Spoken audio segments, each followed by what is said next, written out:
फिरफिला दिखांनायनि सोमोन्दै आफादगिरिया बुंनायनि नेम दं जेला आंबो फंनै बुंनोसै दे होमबा बाथौसा नोंथांमोन फिरफिला गंसेखौ जुदि जों सानोब्ला बे फिरफिलाया हिनि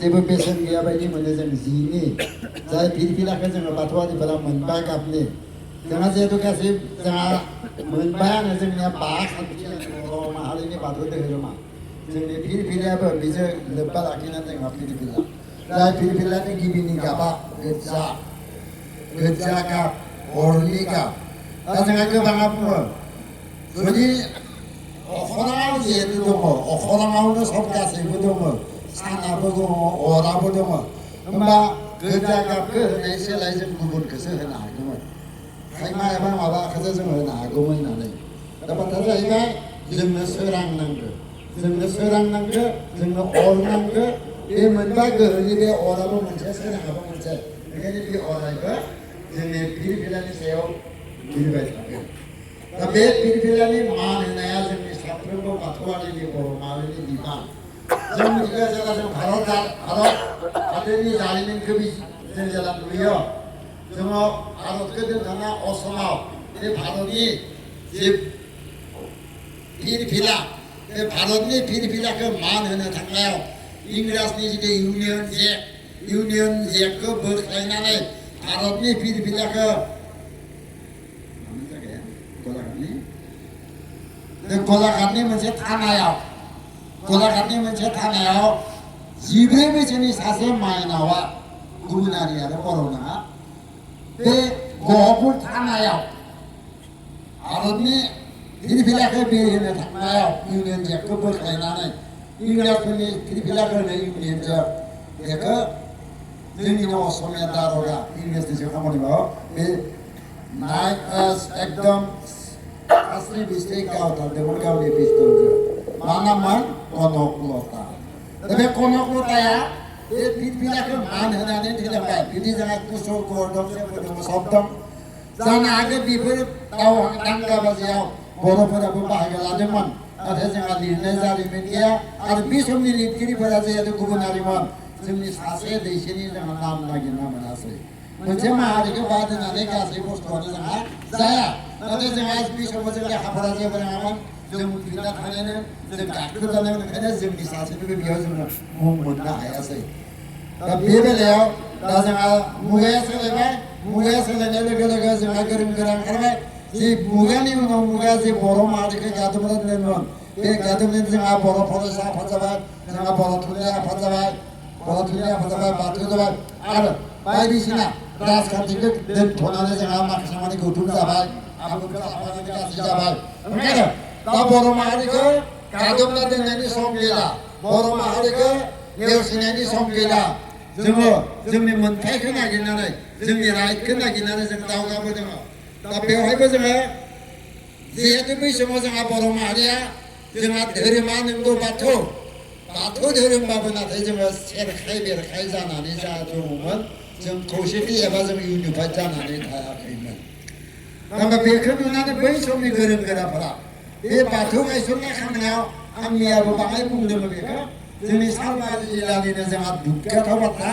जोंहा बिखाया गोजौ जायो जोंहा थरथाम हाथरखिया जोंनि मिरुआव जि समायाव दुलाराय बाथौ गौथुमा बिसेसभाबै लोरबांमोन नाथाय जोंनि सालबारि जिल्लानि बेराबां ओनसोलावनो जोंहा थरथाम हाथरखिया जों मोननानै जोङो दावगादों ओंखायनो जोङो जोंनि बिखाया एसे गोजौ जायो सालबारि हिसाबै दा बेवहाय जों जिहेतु सेरखाय बेरखाय जानानै दंमोन जोंहा खौसेथि गैयामोन आरो बुंबावदों दा बेखौ नोजोर बोनानै बै समनि गोरों गोरा बर'फोरा मोनसे आफाद दाबाय बे आफादा जाबाय आं फ्राय बुङो बेखौ एदा जोंहा दुलाराय बाथौ गौथुम नङामोन अल बाथौ महासभा नङामोन ABM मा नाम लादोंमोन आब्रु इंराजि नाम आरो ABRU अल बाथौ रिलिजियास इउनियन अल बाथौ रिलिजियास इउनियनखौ बेखौ नाम लादोंमोन इंराजि नाम आरो दा बेवहायनो बेखौ दानानै मायथाइया जाबाय 1990 मायथाइ 1990 मायथाइ बे मायथाइयाव दाबाय बे मायथाइयाव दानायनि सिगां होनबा जोंहा ओरै जागोन नामा बिनि सिगां जोंहा बाथौ धोरोम गैयामोन नामा? बिनि सिगां जोंहा बाथौनि सरसा गैयामोन नामा? दा नोंथांमोना जायफोरा जारिमिन दङ बेखौ मिथिगौ, जायफोरा जारिमिननि हिस्ट्रिनि स्टुडेन्ट बिथांमोना मिथिगौ जों मोनदाङो जे दिनैनिफ्राय 3000 बोसोर 4000 बोसोर जिसु ख्रिस्ट जोनोम जाना 3000 बोसोर 4 बोसोर दिनै जिसु ख्रिस्ट जन्म जानाया 2022 बोसोर जाबाय मात्र। बिनिनो 3000 बोसोर आगोल भारतबर्षनि सोदोमस्रिया दावगाना दंमोन। जि समाव इउरपनि मानसिफोरा जि इंराजफोरा जोंखौ दैदेनदोंमोन मथा मथि 200 बोसोर 192 यार दैदेनदों, बिसोरो बे समाव अरखौ बोरै बाहायनांगौ रोङामोन, बिसोरो बे समाव जोंनि लाजिनायखौ बोरैबायदि फांथेनांगौ बेखौ रोङामोन। नाथाय बे समावनो गौतम बुद्धमोना भारतनि जिथु सोदोमस्रिया दावगानानै दङमोन। दा बेवहायबो जों नुबाय जिहेतु बाथौआ जोंहा दङ। दा बेवहाय जों गिबियाव मोनो जों जारिमिनाव बे समाव मानसिफोरा बर' माहारि होनना लिरनाय गैया, बेखौ प्राय मिथिगौ बुङा बिफां सिबियोमोन। बिफां बर' होनना लिरनाय गैया बेयाव। 3000 बोसोर आगोल जिसु ख्रिस्ट जोनोम मोननाय 3000 बोसोर आगोल मानसिफोरा बिफां सिबियो। अफकर्स बेयाव बर' होनना लिरनाय गैया बा सिजौ होनना लिरनाय गैया। बे जों नुबाय बे 3000 बोसोर आगोलनिफ्राय दिनैहालागै दंफांखौ सिबिनाय जों बर'बो नुवाखै। सोरनि अनगायै? बर'फोरनि अनगायै।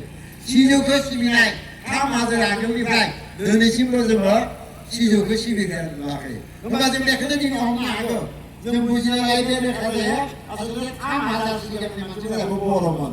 हयथ' मुंखौ जों बर' मोनाखैमोन, गुबुन नामै हयथ' लेस माबा माबि गाबज्रिदोंमोन। दिनै जों बे सिजौखौ सिबियो। दा बेवहायनो जोंहा खायसेया सानो जिहेतु बयनोबो गुरु नांगौ, एसे बुंबोदों आङो, बयनोबो गुरु नांगौ, गुरु नङाबा संसारानो जाया। स्कुलाव सासे फोरोंगिरिया गुरु जायो, बिमा बिफाया गुरु जायो बा सोरबा जायो, बे बाथ्राया नंगौ गुरु। बे जाबाय जोंहा सा 7जनसो गुरु। बे बाथौनि गुरुआ जोंहा महर गैया, जोंहाबो गुरु दङ। जोंनि गुरुआ बै अरनि नङा, बै मोदोम मेजेमनि नङा, जोंनि गुरुआ जाबाय निराकार, जायहा महर गैया। जोंहा महर गैया। आरो जोंहा जे बाथौ बोराय बाथौआ जाबाय जोंहा मा? जोंनि बे नुवाथारि। आरो बाथौ बोराया जाबाय गुनि गियानि। जोंहा बे बाथौ बोराया सासे नङा, सानै नङा, 18 जरा। जों बे आखिनि नङा 18 जोंहा बे साफा जोंनि गुरु बिबान होना दोनदों। रजमबरा आहमबरा आंहा खौथो गैजोबा आरो जोंहा बयनिबो मोनफा मोनफा बिबान होदों। आरो बेयाव बर' माहारि आइजो माहारिखौ प्रिफारेन्स होदों, अग्राधिकार होदों। गुबुनफोरा आइजो माहारिखौ माइनाव माहारिखौ गुरुत्व होआ। दानिया जोंनि दिनाव सार्टिफिकेट लिरोबा केवल बिफानि नामखौल'सो लिरोमोन। नाथाय आथिखालाव मा? बिमानि नामखौबो लिरथारनांगौ। खारन बिफायाबो गथ'खौ गेदेर गोलाव खालामाखै, बिमायाबो खालामदों, ओंखायनो सार्टिफिकेटखौ लिरो। जोंहा बे 3000 बोसोर आगोलनो जोङो रजमबरा आहमबरा खरिया बुरि जोङो माइनावखौबो जों लोगोआव लाफादों। जों खौसेथि। हौवा नङाबा संसार जाया, हिनजाव नङाबा संसार जाया, जयै जा दंखायो। जोंहा बे साफा गुरु।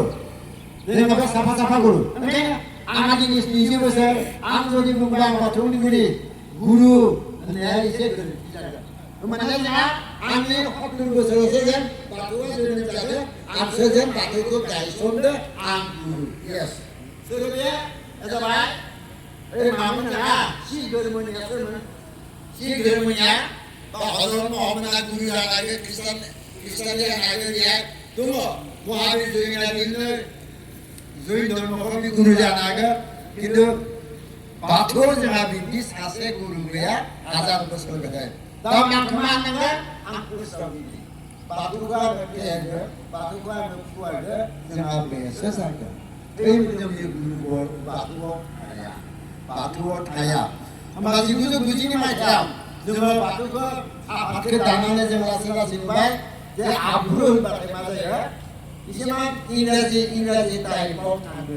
ओंखायनो दुलाराय बाथौ गौथुमा रायज्लायबाय जे मोननै मुङाव जों गाबज्रिगोन मोनसे गुबुनफोरनि थाखाय मोनसे जोंनि थाखाय इंराजियाव होनबाय ABM अल बाथौ महासभा आरो जों बुंबाय मा दुलाराय बाथौ गौथुम दा बिदिनो बर' थुनलाइ आफादाबो बड' साहित्य सभा लिरो गुबुननि थाखाय आरो ओरैनो बर' थुनलाइ आफाद लिरो जों मोननैखौबो सालायो दा जोंहाबो सालायबाय बिदिनो जों मा खालामनोसै जोङो सोलायबाय रायजोफोरखौ जाहाथे सुबिदा जायो जाहाथे खाथियाव लाबोनो हायो बिदिनो जोङो आगोलनिफ्राय आगोलनिथ' आगोलथाम जोङो दावगाबोगासिनो दं बे फिलिपिन्सखौ लानानै जोङो बे फिलिपिन्स सिङाव थानाय गासैबो बाथौआरिखौ जोङो ज' खालामनो जों नाजादोंमोन आरो बेनिखायनो आं मैयाबो बुंनाय बायदि मोनदों आङो जोङो दाखालिसो जोङो मा खालामो बागुरुम्बाया 19मोन नामा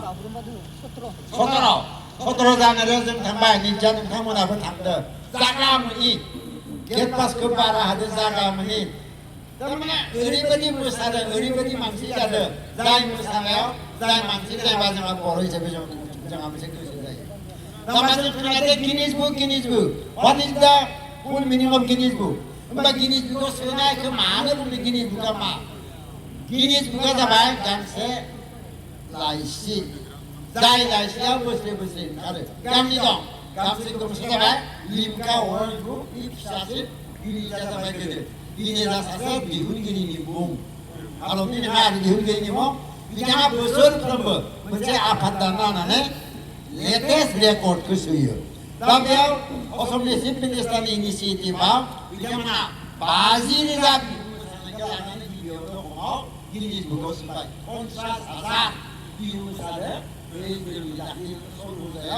बेयाव बिथांमोना सोबाय बिनि उनाव आसलथे थागिबि हिसाबै जोंनिया जानांगौमोन बर'फोरा राजखान्थिनि बाथ्राथ' बेवहाय जों बेखौ बुङा जोङो बिनि उनाव आदिबासिफोरा मैया फैदों असमाव मब्ला फैनाय इंराजफोरा असमाव फैनाय लोगो लोगोनो